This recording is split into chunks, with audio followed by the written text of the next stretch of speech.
Bonjour et bienvenue à cette toute nouvelle série de l'heure de la bonne nouvelle, qui a pour thème cette année « La solution vient d'ailleurs ».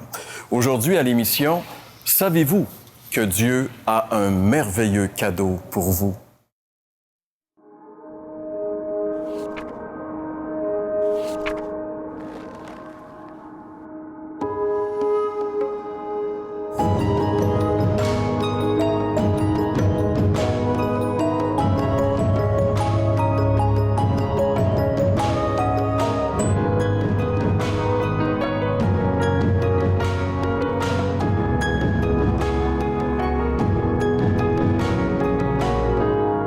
Alors, pour une autre année, et qui est la 52e, on s'embarque pour une autre série de l'heure de la bonne nouvelle.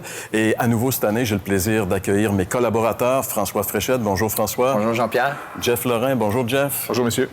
On a choisi cette année un thème, nous, on ose toujours quand même. Hein? Et là, cette année, notre thème, c'est « La solution vient d'ailleurs ». Ça ne veut pas dire qu'on est en train de dire que tout ce que l'être humain, l'humanité a produit comme solution pour améliorer sa condition, ça vaut rien. Au contraire, on est vraiment conscient que l'être humain est très ingénieux et a fait des découvertes tout à fait incroyables. Mais il me semble que l'être humain est toujours pris aussi avec un problème. Et à ce problème-là qui le détruit, la solution ne peut pas venir de lui. C'est ça. Elle vient d'ailleurs. Elle vient d'ailleurs, nécessairement. Mais je trouve intéressant parce que Jeff et son équipe sont impliqués en Haïti. Et puis, vous avez amélioré la condition des êtres humains d'une façon sensible. Oui, parce que quand on est arrivé là vers 2000, donc ça va faire 15 ans cette année, on avait finalement un village qui était vraiment sous-alimenté. Gros problème, par exemple, les petits-enfants avec gros ventre, des problèmes de verre, puis un gros problème chronique. Et puis, 15 ans plus tard, on a la qualité de vie dans le village, la condition sociale, ça a monté. On est là aujourd'hui, puis je vous dis, c'est plus comparable. Mais, comme tu le rappelles, si on n'a pas quelque chose de plus, une solution qui vient d'ailleurs, on a beau améliorer la condition humaine, c'est étrange, mais ça ne change pas un problème dans la nature humaine. Puis il faut vraiment faire une distinction entre les deux. La condition, il faut y travailler, parce que, écoute, on vit dans un monde qui est beaucoup plus relax. On est malade, on est soulagé plus facilement. Nos vies ont pris plus de temps, dans le sens que nos vies sont plus longues qu'avant. La qualité de la vie la qualité en général. augmentée. Mais ça semble pas régler le problème. On lit, par exemple, la Bible, il y a des milliers d'années, on lit des contemporains. Et on dirait que ça change. Il y a quelque chose qui ne change pas. Il y a un problème qui persiste malgré toutes les améliorations, finalement, de l'humanité. Et ce problème-là, très souvent, un des symptômes que l'être humain est pris avec un problème, c'est la culpabilité. Il y a comme quelque chose qui hante l'être humain. Et tant et aussi longtemps qu'il n'a pas trouvé la solution, on dirait qu'il survit un peu.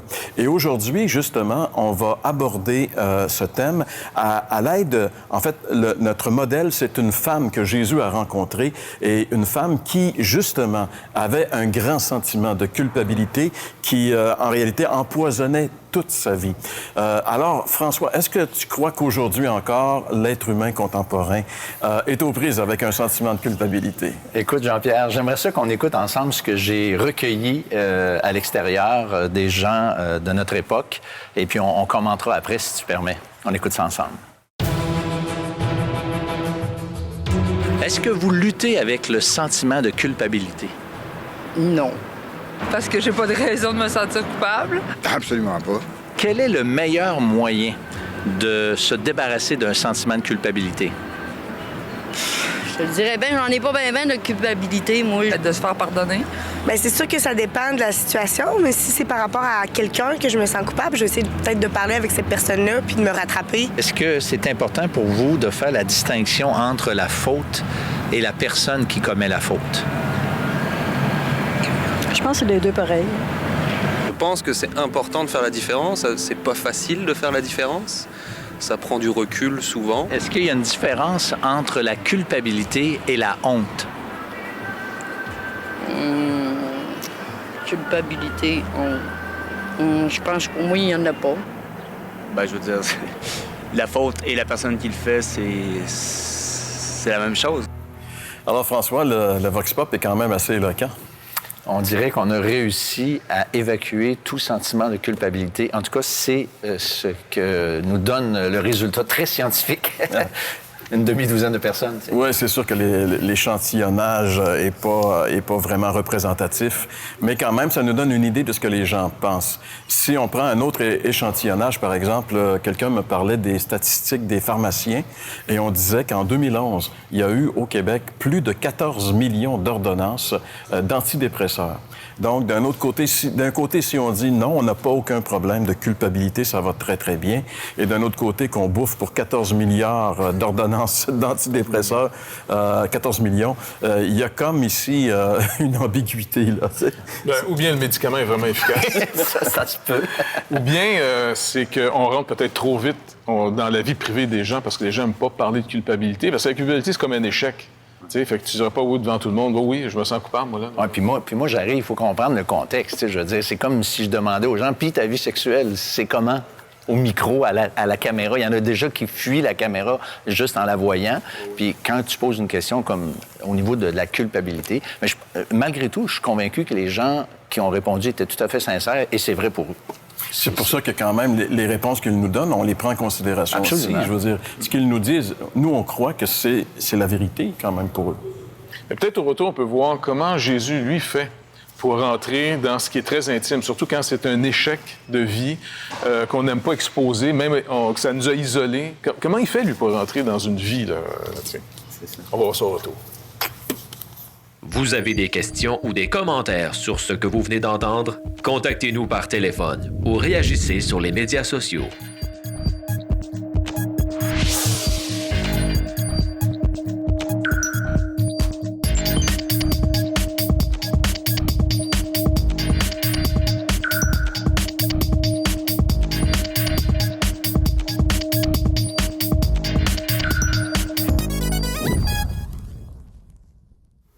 Alors, le texte qu'on aimerait aborder aujourd'hui, le texte biblique, se trouve dans l'Évangile de Jean, le chapitre 4.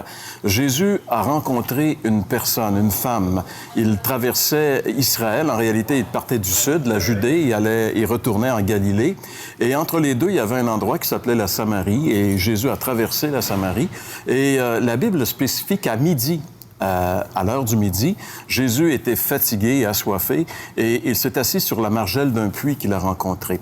Et là, c'est intéressant parce qu'il y a une femme qui va venir puiser de l'eau à ce puits, à cette heure précise. Et Jésus va entrer en contact avec elle d'une manière tout à fait diplomatique. En réalité, Jésus savait comment aborder les gens. Il savait que cette femme-là avait un problème, qu'elle cachait, qu'elle camouflait. Et il va, en l'abordant, en arriver à la confronter à son problème, mais d'une manière où elle ne se sentira pas jugée ni écrasée. Elle l'est déjà passablement. Et il va réussir à l'amener à trouver une solution à son problème. Et ce texte-là est tout à fait incroyable parce qu'en réalité, ce qu'il est en train de nous révéler, c'est que Jésus va se révéler à cette femme comme étant le Messie. Il va se révéler comme étant le cadeau que Dieu a pour elle. Et il va se révéler surtout comme étant cette solution qui vient d'ailleurs pour elle parce qu'elle ne s'attendait surtout pas à rencontrer un rabbin juif à cet endroit et surtout à cette heure-là. Et Jeff, toi qui as quand même vécu pendant une année au moins au Moyen-Orient, c'est typique que, normalement, on ne va pas puiser de l'eau à midi. Bien, c'est ça. Dans toute la région de la Méditerranée, dont Israël, entre autres, les gens, de midi à 14 heures, ils rentrent chez eux, ils ferment les volets, c'est la sieste, c'est le temps en famille, puis on ne sort pas. Maintenant, si cette femme est sortie, elle, puis encore, il faut se mettre dans un contexte, il n'y a pas d'eau courante. Il n'y a pas tellement longtemps, même dans le sud de la France, où je restais là aussi un autre petit bout de temps, les gens me rappelaient que leurs parents, dans ces petits villages-là, allaient, par exemple, toutes les femmes allaient un certain temps, le mardi, on va dire matin, laver le linge au lavoir. Tu sais, il y avait comme une source qui était là, on lave le linge, c'est le temps de donner les nouvelles de tout le monde. C'est le Facebook de l'époque. C'est le Facebook de l'époque, exactement, oui. Et puis, éventuellement, bien, c'est sûr, tout le monde est arrivé à avoir l'eau courante chez eux, puis tout ça. Mais ça produit une culture où est-ce que, dans le sens, si tu as un problème, et puis tu dois aller dans un lieu public aller chercher ton eau, puis tu as un problème, tu as échoué ta vie, là, moralement, tu n'es plus dedans. Bien, c'est sûr que tu y vas pas à 6 heures le matin quand tout le monde est là. Tu vas y aller à midi où tout le monde a fermé les volets, tout le monde est chez eux tranquille, et discrètement, tu te fais oublier, tu t'en vas là-bas chercher ton eau. Donc, déjà là, c'est pas pour rien que Jean nous rappelle, c'est l'heure du midi. Puis Jésus, justement, comme tu dis, il est là, il attend. Puis il a soif, puis elle arrive. Donc, cette femme-là, c'est clair que si elle va puiser de l'eau à cette heure-là, c'est qu'il y a quelque chose qui ne marche pas dans sa vie. Bien, elle a un problème. Le fameux sentiment de culpabilité, là, il est là. OK? Il est évident, il n'est pas mentionné, mais le geste là, d'aller là à cette heure-là, quand tout le monde ne sont pas là, c'est l'évidence là, qu'elle n'a pas envie de voir personne. Et je pense que le sentiment de culpabilité aujourd'hui, là, on a cette même lutte avec. On veut se débarrasser du sentiment de culpabilité. C'est très lourd à porter. Et on a trouvé quand même un moyen que je considère génial, c'est de se débarrasser de la notion même de l'existence de Dieu. Et si on débarrasse la notion de Dieu, on va aussi forcément dire, bien écoute, il n'y a plus personne qui peut me dire si c'est bien, c'est mal. Puis il n'y a plus personne qui peut me dire si je veux pas me sentir coupable, puis je me suis organisé. D'ailleurs, le sentiment de culpabilité est très lié avec Dieu. Tu sais, tu parles à quelqu'un de Dieu, là, puis ils sont coupables. Ben, pourquoi? Ben, c'est parce qu'on est coupable, au fond. Ça, c'est une réalité, là. Mais Dieu veut nous donner la solution. Tu sais, il ne veut pas qu'on reste dans ce sentiment-là. Le Seigneur a une approche intéressante pour nous enlever de ce sentiment de culpabilité. Même si on lutte avec, tu sais, on devrait plutôt reconnaître qu'on a un problème. Mais ça, c'est dur de reconnaître parce que tu deviens vulnérable. Parce que si tu ne l'avoues pas, c'est parce que tu veux pas que les gens, finalement, te donnent la sentence. Supposons que tu as échoué. Bien, c'est sûr que les gens vont avoir moins de rapport avec toi. Tu cherches les gens qui ont ce qu'on dit en anglais, tu sais, des success stories. Oui, pas des losers. Non, c'est ça. Tu sais, si tu cherches, toi, à avoir un conseil, tu vas aller demander à quelqu'un qui a réussi quelque chose. Ah ouais. Donc, c'est gros quand même un échec. C'est dur, un échec. Aujourd'hui, on a peut-être l'eau courante à la maison, fait qu'on a développé un autre genre de culture, mais on a toujours les mêmes problèmes de culpabilité pareil. Sauf que, plutôt que de ne pas aller publiquement, parce que l'eau est là, les gens vivent dans une foule. On a créé les villes énormes où est-ce que c'est un problème chez vous, dans ton village, tout le monde te connaît, tu t'en vas dans l'anonymat de la ville. Ouais. Les gens sont isolés. Ouais. Ils sont isolés et puis tout le monde a l'air en contact, mais personne n'est en contact pour vrai, souvent. Ou bien on est en contact autour du même problème qu'on a. Puis là, on se dit, on est correct, regarde, on a tout le problème. Les alcooliques anonymes. Oui, les alcooliques anonymes, les drogues anonymes, ou je sais pas, il y a plein de problèmes. Les gamblers. On se retrouve autour de notre problème. Oui. Et cette femme-là, elle était comme un peu seule avec son problème, parce qu'on semble pas, elle était seule à venir puiser de l'eau. Bien, un problème, ça t'isole toujours. Tu es toujours tout seul avec ton problème. Elle était isolée et elle souffrait en réalité. Oui. Elle souffrait beaucoup de cette situation-là. Et ce qui est intéressant, c'est de réaliser que Jésus vient au-devant d'elle, parce que le Seigneur connaît notre souffrance. Même si on veut la cacher, même si on veut la camoufler, lui, on peut rien lui cacher. Et comment est-ce que Jésus va en arriver à mettre en lumière le problème avec lequel cette femme se débat, ce problème qui est en train de détruire sa vie, finalement de l'isoler, de lui enlever toute espèce d'estime d'elle-même? Comment est-ce que Jésus va le mettre en lumière et quelle solution Jésus va proposer à cette femme, à son problème? Eh bien, c'est ce que nous verrons au retour de la pause. Vous avez des questions ou des commentaires sur ce que vous venez d'entendre? Contactez-nous par téléphone ou réagissez sur les médias sociaux.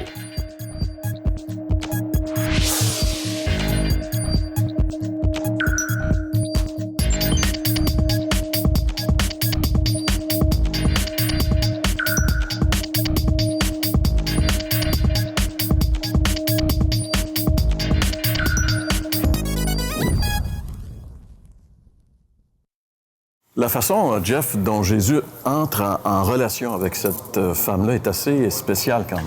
Oui, parce que finalement, tu parlais plus tôt qu'on a essayé de trouver une solution dans nos sociétés, on va évacuer ce qui nous accuse, dont Dieu. T'sais.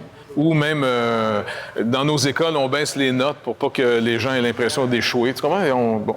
Ici, dans le contexte, Jésus approche la femme. D'abord, on est dans un contexte où les hommes ne parlent pas nécessairement aux femmes. Et puis, pour se mettre un peu pour mieux comprendre, c'est un peu l'histoire d'aujourd'hui. Jésus, c'est un Juif. La Samaritaine, c'est comparé, on dirait aujourd'hui, à un Palestinien. OK? Homme, femme, Moyen-Orient. Non. Loser, pas bon. Juif, Palestinien, pas bon. Ils ont vraiment une tension entre les deux. Ils se le rendent bien en passant. Ouais. Et là, Jésus est assis. Et puis, plutôt que d'arriver en « moi, j'ai raison, toi, t'as tort », il va déjà y préparer le chemin à cette femme-là en disant « J'ai soif, peux-tu me donner à boire? » Et puis elle est même surprise qu'un homme, elle le reconnaît qu'il est juif, parce qu'à l'époque, on n'est pas habillé de la même manière nord-américain, tu sais, je veux dire, à la grandeur de la planète, c'est pareil. Là. Chaque communauté avait son habit. Donc tout le monde était distingué. Elle reconnaît très bien que c'est un juif. Elle n'est pas juive. C'est un homme, elle est femme. Et là, plutôt que d'être condescendant, Jésus s'expose. Il se rend vulnérable. Il se rend vulnérable, exactement. Il va lui dire « J'ai soif, peux-tu me donner à boire? » Puis elle dit « Comment, toi qui es juif, tu me demandes à moi de boire? » Parce qu'oublie pas, les Juifs, là, ils veulent pas être touchés par les impurs. Donc, ils considéraient les Samaritains, parce que c'est le cas, là, dans Jean chapitre 4, ils considéraient les Samaritains comme des impurs. Puis il ne faut pas oublier non plus que même la loi en Israël que Dieu avait donnée, quand une femme touchait un homme, c'était dans sa période du mois, ça rendait le gars cérémoniellement impur. Ouais. Donc, les gars étaient des paranoïaques chroniques sur, tu comprends? Des très religieux. Mais religieux, pas dans... Puis aussi, Jésus qui a multiplié les pains, les poissons, aurait pu... Il n'y avait pas besoin d'elle pour assouvir sa soif. Mais ce qui est intéressant, il va la valoriser, il va la mettre en valeur. En lui demandant un service, c'est comme s'il disait, s'il lui donnait une importance. Là, Tu lui avoues, au fond, par ton besoin, une faiblesse que tu peux peut-être m'aider. Parce que là, il veut l'amener, elle, à avouer un besoin. Parce qu'elle est isolée, cette femme-là. Sa vie, là, elle ne pue. C'est comme un mort vivant, là. Tu comprends? Jésus, il y avait un avantage que moi, j'ai pas ou que chacun de nous, on n'a pas quand on parle à des gens, c'est que lui connaissait des choses, même s'il n'avait pas eu l'information directe. Puis la façon qu'il s'y prend, c'est vraiment impressionnant. Il demande à la femme d'aller chercher son mari. Mais ça, c'est une règle de politesse.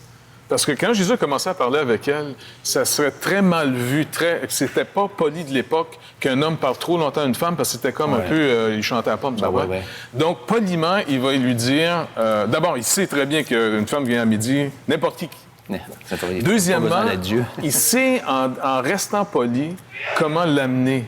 Parce que, comme tu dis, il y a une communion avec le Père qui fait qu'il sonde les cœurs, lui, quand même. Parce que nous, c'est pas pareil. Oui, c'est ça. Mais c'est ça. Mais là, il dit va chercher ton mari. Puis là, elle n'a pas de mari. Elle dit, je n'ai pas de mari. Et là, le Seigneur va lui dire, t'as raison, t'as pas de mari, mais t'en as eu 5. Et l'homme avec qui tu vis maintenant, c'est pas ton mari. Donc, c'est peut-être là qu'il y a la faille. Là, c'est une Québécoise. Elle vit d'une manière qui était pas acceptée socialement à son époque.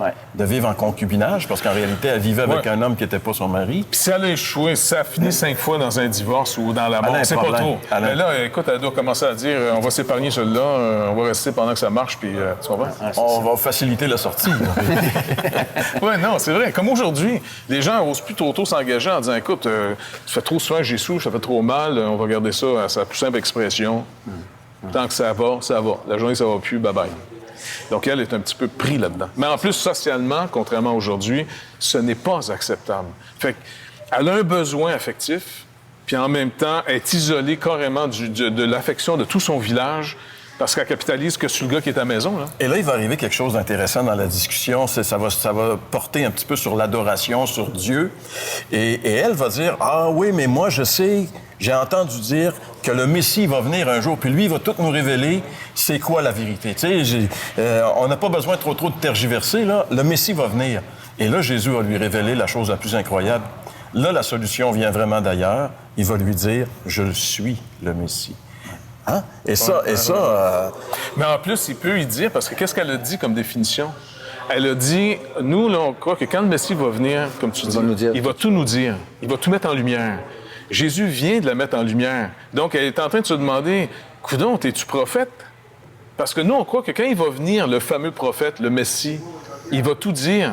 Et Jésus confirme. Elle commence à déduire en disant, wow, il n'est pas normal, lui. Il n'y a personne qui a dit, moi, que j'ai eu 5 maris avant, là, puis que le gars avec qui je suis, j'ai même pas dit que je restais. Tu vois, et Jésus met dévoilé, là. Mais l'attitude du Seigneur là-dedans est vitale, parce que il y a de la compassion. Il vient pas dire, écoute, t'es échoué, là. T'es faite, toi. T'es faite. Non, c'est pour ça que je viens. En d'autres mots, il est en train de dire, c'est la raison pourquoi je viens. Il lui dit, je suis le Messie, mais il la condamne pas. Donc, elle, ça a toute une influence dans sa vie, parce que tout le monde la condamnait.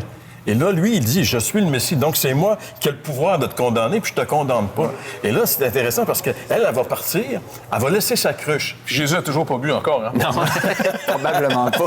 Puis elle était venue pour chercher de l'eau, puis elle laisse sa cruche. Ouais. Donc, il s'est passé autre chose, là. Il y a quelque chose de plus important. Très intéressant. Elle court au village. Le village qu'elle fuit, là, elle est libérée de la crainte. Elle s'en va les voir, puis elle dit, hey, il m'a tout dit ce que j'ai fait dans ma vie. Ouais, ça, c'est son problème. Il a rien que parlé de ses 5 maris. Puis elle dit, ça serait pas le Christ, ça serait pas le Messie.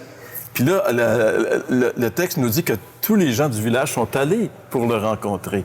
Donc, en réalité, Jésus s'est révélé comme étant le Messie, la solution à son problème, et non seulement à son problème à elle, parce qu'elle va réaliser que les gens qui la condamnent ont aussi des problèmes, parce que tout le monde a des problèmes. Mais elle va leur ramener aussi peut-être la solution, si c'était le Messie. Et là, les gens vont aller le voir. Et on lit un peu plus loin dans le texte qu'ils vont lui dire à un moment donné, « Écoute, on croit que c'est le Messie, pas parce que tu nous l'as dit, mais on l'a entendu, puis maintenant on sait que c'est lui. » Il n'y a rien comme connecter personnellement avec le Seigneur. Et en réalité, ce que cette femme a fait ce jour-là, c'est elle a découvert que la solution à son problème venait d'ailleurs. Jésus est passé dans sa vie et elle a trouvé une solution à son problème. Elle ne sera plus jamais la même personne. Et ce qui est intéressant, ce qui est vrai pour cette femme-là, c'est pas juste pour elle. En réalité, c'est pour vous qui nous écoutez. Peut-être qu'à travers cette histoire qui est vraie, qui est un fait vécu, que nous avons regardé ensemble aujourd'hui, peut-être qu'à certains égards, vous vous êtes un peu reconnu puis dire ça ressemble un petit peu à ma vie. J'ai quelque chose, j'ai des problèmes, je cherche à les cacher, les camoufler, mais j'arrive jamais, j'ai pas trouvé encore la solution. Bien, nous, on aimerait vous dire que la solution, elle existe, elle vient d'ailleurs. Cette solution, c'est Jésus. Si vous venez à lui tel que vous êtes et que vous le laissez, lui, prendre contrôle de votre vie, vous allez voir comme avec cette femme, il l'a pas condamnée, il est entré doucement dans sa vie et il a transformé sa vie parce que Jésus, c'est la grâce de Dieu, c'est la bonté de Dieu, c'est la faveur de Dieu qui se manifeste pour chacun de nous qui avons notre difficulté, notre péché. Donc, mes amis, venez à lui. N'hésitez pas. C'est lui la solution qui vient d'ailleurs. Je m'appelle Éric Sellerier et je vais vous raconter mon histoire avec Dieu.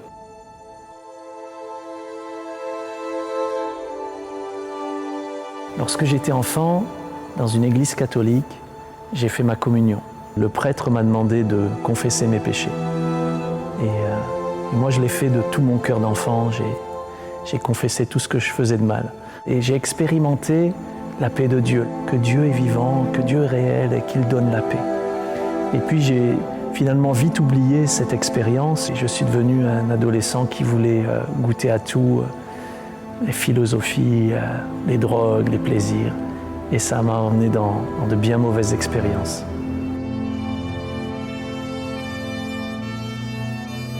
Mes parents ont divorcé quand j'avais 10 ans et à cause de ça, je suis devenu un ado très révolté. Ça m'a conduit à faire des bêtises, prendre de la drogue. Et un jour, je me suis retrouvé dans un camion comme celui-là.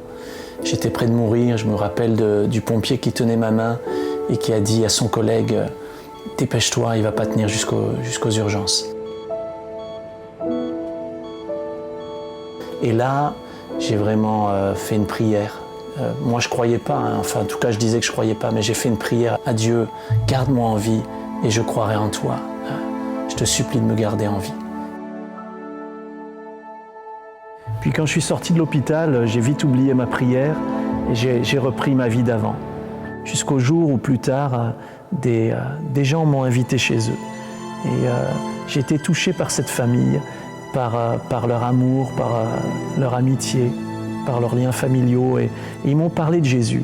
Ils m'ont dit que j'avais besoin de Dieu. Ils m'ont invité dans une église. J'ai entendu le pasteur qui prêchait et j'ai entendu parler de l'amour de Dieu pour moi, de la mort de Jésus sur la croix, mais surtout comme si Dieu me disait à ce moment-là, souviens-toi de ta prière quand tu étais dans l'ambulance, souviens-toi de ce qui s'est passé dans ta vie quand tu étais enfant, c'est le moment de croire en moi. Ce jour-là, j'ai pris la décision de dire à Jésus, sauve-moi, change ma vie, transforme-moi. Et quelque chose d'extraordinaire s'est passé dans ma vie. La paix de Dieu, cette blessure qui était là à cause du divorce de mes parents, c'est comme si elle avait été refermée. À partir du jour où Jésus est venu dans ma vie, quelque chose a vraiment commencé à changer ce jour-là. Maintenant, on va dire que je suis quelqu'un qui vit serein, qui a la paix. Donc je peux attester aujourd'hui que Dieu est vivant, que Jésus est réel et que ça vaut la peine de suivre Dieu et de le connaître. L'heure de la bonne nouvelle vous invite à participer à l'un des nombreux déjeuners de l'espoir. Ces déjeuners ont lieu dans plusieurs restaurants réputés de la province et vous sont offerts gratuitement. Pour connaître les détails concernant l'endroit, la date et l'heure pour votre région, composez le numéro sans frais 1-866-509-1319. Vous pouvez également consulter le site web www.déjeuner.org. La série complète sera disponible sur DVD dès la fin de la saison. Pour commander, écrivez-nous à l'heure de la bonne nouvelle, casier postal 26006, Trois-Rivières, Québec, G8Y7M1.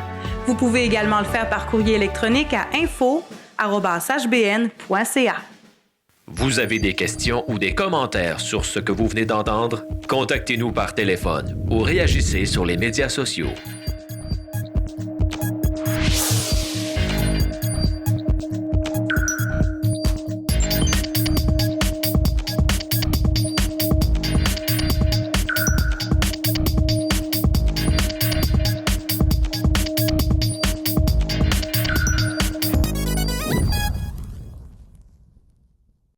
Comme on vient de l'entendre dans ce témoignage, comme on vient de l'entendre à propos de cette femme qui avait un sentiment de culpabilité, le Seigneur Jésus a encore aujourd'hui la même attitude envers chacun d'entre nous et il veut nous débarrasser de ce sentiment de culpabilité.